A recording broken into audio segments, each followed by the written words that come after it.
The Silent is a slow burn, the queen of damage over time. But if you don't build her right, you'll end up dying of chip damage long before your enemies do. Dove here with the Gamer Buff, and today we're going to be tackling the Silent, and we're going to try to keep this like our indie radar, snappy, to the point, and under 5 minutes this time. And today we're going to be ranking the top 5 cards to build an unstoppable Silent deck. But first, the biggest trap you have to avoid. Before we hit this list, you have to avoid the hybrid trap. Don't try running multiple strategies all at the same time. That's a recipe for disaster. The caveat, though, is discard utility. Even if you're running a pure poison deck, keeping a few cards that let you draw and discard will absolutely save your run. So, with that in mind, let's take a look at exactly how to balance all of that in our top 5. And as with all of these videos, this is just a rough structure and an idea to strategize around.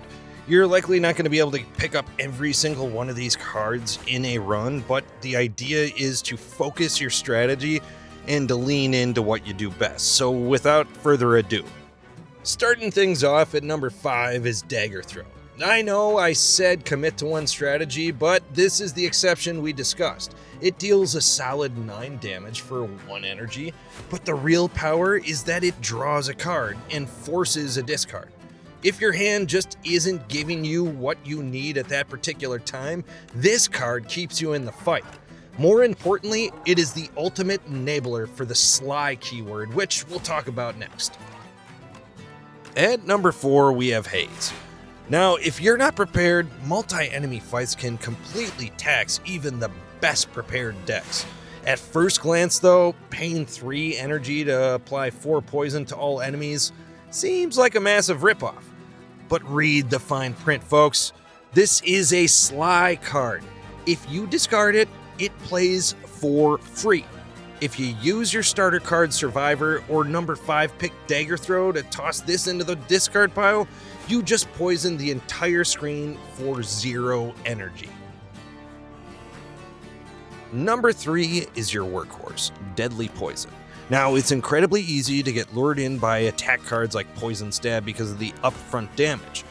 Now, I know the trolls in the comments are going to point out that at the base level, both of these cards deal exactly 12 damage over 3 turns, but we go to the next level here at the Gamer Buff, baby. Let's look at the upgrades. Over 3 turns, an upgraded Poison Stab deals 17 total damage, but the exact same 1 energy cost, an upgraded Deadly Poison hits for 18 damage. Since poison scales cumulatively, that upgrade compounds much harder. It gives you the absolute best numbers while leaving your energy open to play any number of strategies. Number 2 is the ultimate safety net, Backflip. I used to avoid this card because, well, I'm a dumbass and drawing cards when you're almost out of energy feels like a waste of resources.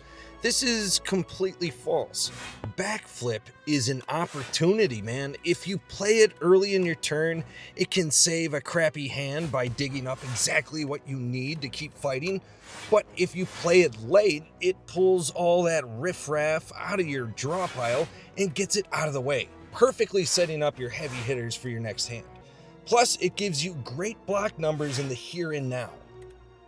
And coming in at number 1, the absolute boss melter, Shadow Step. This card sounds terrifying at first because it discards your hand and immediately ends your turn, but because it only costs 1 energy, you just play it at the very end of your hand and you're good to go. When your next turn starts, your normal attacks become heavy hitters and your heavy hitters turn into absolute nuclear warheads. It totally nullifies most of the enemies from Act 3. So with this 5-minute crash course, we've just made you silent but deadly.